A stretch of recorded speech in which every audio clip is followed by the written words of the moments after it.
Hi there, Coach Sage of VO2 Max Productions here with another training talk. Today we're going to talk about kind of strength exercises, well, the role of strength training and stretching, dynamic flexibility, dynamic drills in running in your training program. This is kind of a derivation off the training question you guys had posed. A lot of thumbs up and votes for this. Ironically, I just did a video kind of on this for exclusive Patreon users. If you're at the certain level threshold on Patreon, you get exclusive access to different videos. But you know, I cover the basics of my opinion on this topic. Just as an athlete running year-round for the last 18 years of my life, doing any surface, any distance, as well as observing people at the NCAA Division I college level, high school level, coaching people at all different age ranges from 5K up to 100 miles and beyond. The thing with strength training, and we're looking at like weight room type of stuff first, is that generally you're better off spending that extra time running.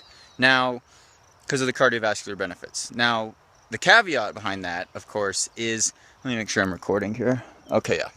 The caveat behind that, of course, is that you can't get injured. And so if you have an injury issue, let's say you have some sort of tendonitis or you get some sort of knee pain, joint problem, then because of a muscle imbalance, which is specific to an individual, then you need to add in the strength training and the cross training, because you can't train if you're injured. And different thresholds, that's an individual thing. It depends on experience, it depends on your biomechanics. Some of it's genetic, some of it's tied up in your nutrition, some of it's tied up in your lifestyle choices, like your diet, stress at work, stress, any stress that affects your health, overall health. So it's complicated, I guess, is what I'm saying. But generally, Runner's World might say, oh, you could finish a marathon on 20 miles a week, and, chocolate milk's the best protein recovery drink ever, and you should go to the gym and be a CrossFitter for 3 times a week if you want to, be healthy or whatever. But that's Runner's World. They're trying to sell subscriptions, right? And it depends on what you want out of the sport. If you want to reach your potential as a distance runner, or if you just want to do it for fun and overall health, or maybe a little bit of both. In my case, I like to think you do things for health, don't want to get injured, want to run for the cardiovascular benefits as well as the muscular strength benefits and look good. But at the same time, you don't have to run 150 miles a week, 200 miles a week and twiddle yourself away and get some horrible overuse injury or something like that if you had time to do that.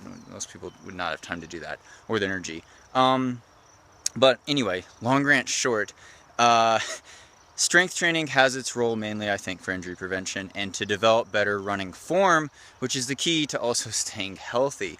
And so it's an individual thing, and the basics that I always do after I run, I do always stretch after I go for an easy run.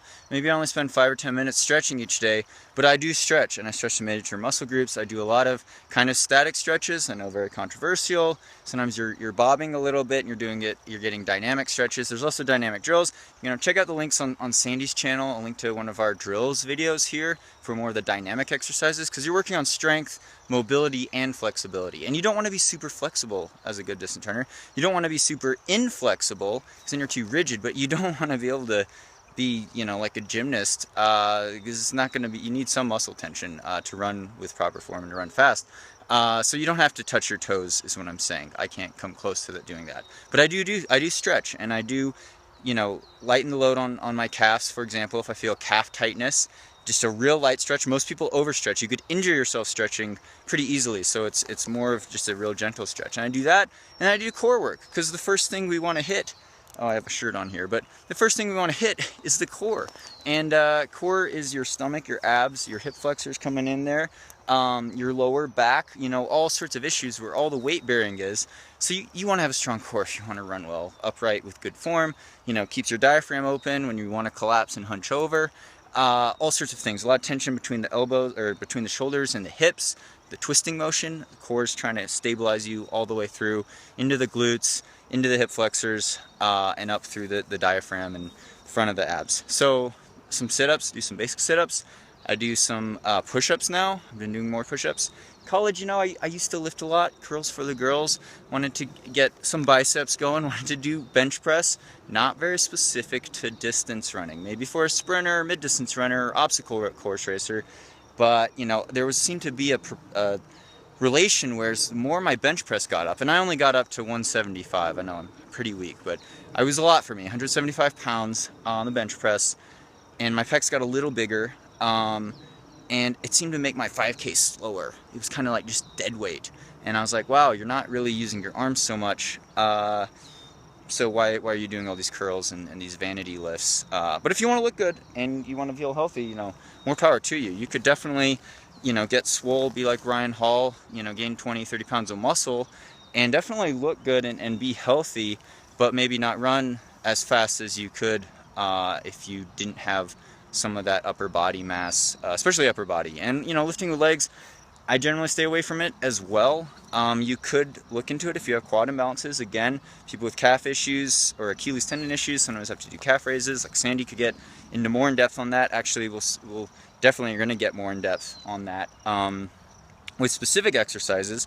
But the first thing I'd focus on is stretching in the core if you have time for that, and then just more easy aerobic running, because that's usually going to get you the biggest gains, along with proper nutrition and enough sleep. And that's my take on it. You could argue about it, you know, comment below with, you know, more questions that you guys might have on this topic, or advice that you want to, stories you want to share, or whatever. Be sure to subscribe, and definitely stay tuned for more training talks kind of on this topic from my channel and Sandy's channel. We're going to be making some more videos because it is very important and it's very in-depth, and I could go on forever, but I'm running out of space on my iPhone right now, so I gotta get back to my run. But thanks so much for watching. Thanks so much for all your support. Really appreciate all the Patreon supporters, all the shares on social media on here. Follow me on Facebook, Sage Canaday fan page, also Instagram and Twitter at Sage Canaday, as well as subscribe or check it out on Patreon/Sage Running. Thank you guys. I hope your training's going well, and stay tuned for more via 2Max Productions.